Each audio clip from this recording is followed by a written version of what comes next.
लग रहे क्या कहना चाहोगे करण सर सबसे पहले आप क्या मस्त लग रहे हैं हम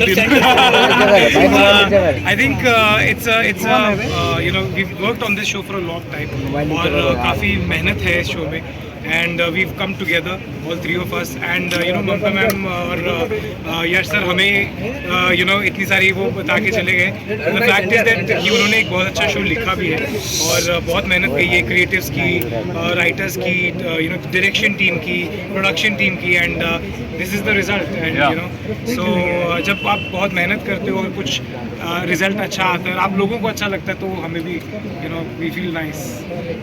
सर आप बताइए sir how was the experience? Experience यार ट्रिमेंडस था, अभी भी एक्सपीरियंस जारी है चल बहुत हद तक जारी है। और मुझे ऐसा लगता है कि ये दो भाइयों की जो कहानी है, मतलब ये करण ने मुझे बताया और मैंने भी चेक किया उसके बाद जाके कि ऑलरेडी कश्मीर नाम का एक हैशटैग बन चुका है करण और कश्मीर का, तो ये केमिस्ट्री कहीं पर झलकेगी वहाँ पे जो लव हेट रिलेशनशिप है। तो आई थिंक ये एक अलग टाइप का शो है, अलग टाइप का एक्सपीरियंस है और मुझे तो बड़ा मज़ा आ रहा है। वेल अभी भी लाइव में हमने देखा बहुत से सवाल आ रहे हैं कि करण कहीं ना कहीं तेजू को भी होना चाहिए था और भी बहुत से कमेंट्स आ रहे हैं। ट्रेलर के बाद आप लोगों ने कितने कमेंट्स पढ़े हैं? हम तो यहाँ पर हैं सो आई थिंक ये अभी लॉन्च नहीं हुई आप लोगों के लिए स्पेशली ये ना। सो आई एम श्योर हमारे जितने भी लव्ड वंस हैं, हमारी फैमिलीज हैं, वो उनको भेजेंगे, उनका रिएक्शन देखेंगे and you know fans are fans. So there is lot of love that's coming. जो पहला प्रोमो भी है, हमारे छोटे छोटे स्निपेट्स भी आ रहे हैं कश्मीर के, रीम के, मेरे। So we are getting a lot of love और बहुत यू नो बहुत एंटिसिपेशन है which is something that we really like. Guys you know offer आया था आप दोनों को जब अप्रोच किया गया था शो के लिए, so what she already started. Okay इससे जब अप्रोच किया गया था शो के लिए, what was your reaction? Because ये एपिसोडिक है यू नो, तो जल्दी ये रैप अप हो जाएगा, so what was your reaction?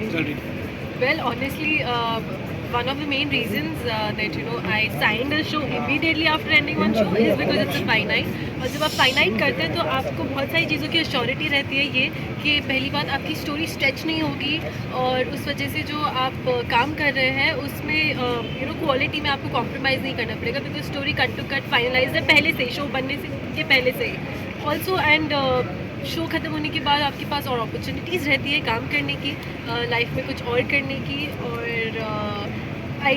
Another thing about the show, क्योंकि it's just 3 days a week, तो उस वजह से I guess I can balance out my personal time as well, so that's a plus point. Kashmir and Karan, what you want to say on that?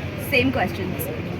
Like क्या था first reaction, what was your first reaction? You know जब approach किया गया था and yes. हाँ तो मैंने तो आपके साथ भी इंटरव्यू किया है, शायद मैंने बहुत लोगों के साथ ये इंटरव्यू किया कि मैं फाइनाइट सीरीज़ ही करूँगा अगर टीवी पे करूँगा तो, क्योंकि मेरे हिसाब से 100 एपिसोड के बाद एक कहानी खत्म हो जाती है और उसके बाद फिर उसको सिर्फ एक्सटेंड किया जाता है। Obviously that is a different format daily soaps, but वो मेरे गणित में नहीं बैठता, मेरा जो करियर का प्लान है उसके गणित में नहीं बैठता और ये शो उस गणित में बैठ रहा था, वैसा है। सो आई एम ग्लैड, मैं इमीडिएटली मैंने हाँ ही बोलना था और क्या। पैसे अच्छे दे रहे No, I think what he's saying is right. What she said, you know, it's a finite show. और finite show में आप ये लेवल की क्वालिटी दे सकते हैं बिकॉज हमारे पास टाइम था, हमारे पास स्क्रिप्ट थी, हम प्री प्लान कर सकते थे कि हम बाहर जाएंगे, बजट तो so what happens in a show like this no, आप भी फिर अपना एक्स्ट्रा 110-20% देते हो बिकॉज यू नो कि ये ग्राफ है कैरेक्टर का, ये प्री डिफाइंड है, ये अरमान का कैरेक्टर है, ये ईशा का कैरेक्टर है, ये वीर का कैरेक्टर है and you no it's not an easy show you know with having 2 boys and a girl, और वो भी यू नो ऐसे इतने बड़े लेवल का शो।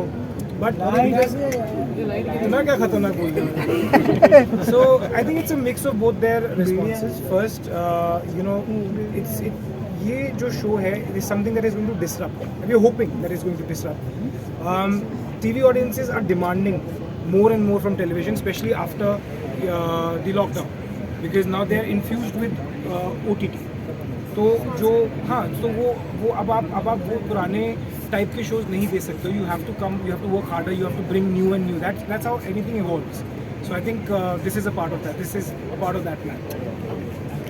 एक डायलॉग जो बड़ा ट्रेंड हो रहा है, हेलो ब्रदर, वो आपने खुद बोले या डायलॉग आपको बुलवाया गया था? वो जो डायलॉग बहुत फेमस हो रहा है ये शो का। हाँ जी, मैं खुद ही लिख रहा हूँ इसके बाद जा रहा हूँ मैं अभी रूम में जाके कल का एपिसोड लिखूंगा। नहीं, see again these are things that you know आप करते हैं, और अगर वो चीज़ें ट्रेंड होती हैं तो उसका फ़ायदा हमें मिलता है. सो बिल्कुल, yeah I hope you got your answer. Karan, जैसे आपने कहा कि हमेशा ऑडियंस को कुछ नया चाहिए रहता है, तो वैम्पायर्स पे, वुल्व्स पे पहले भी शोज बन चुके हैं, तो ये कितना डिफरेंट होने वाला है, कितना डिफरेंट लोगों को दिखने वाला है इसमें? How difficult, again coming back to stories, you know, love stories वही रही हैं लाखों सालों से और अगले लाखों सालों तक भी चलती रहेगी. It is how you put it out, you know, आप उसको आज की डायनामिक्स के हिसाब से कैसे दिखाते हो. We know what television audience wants right now.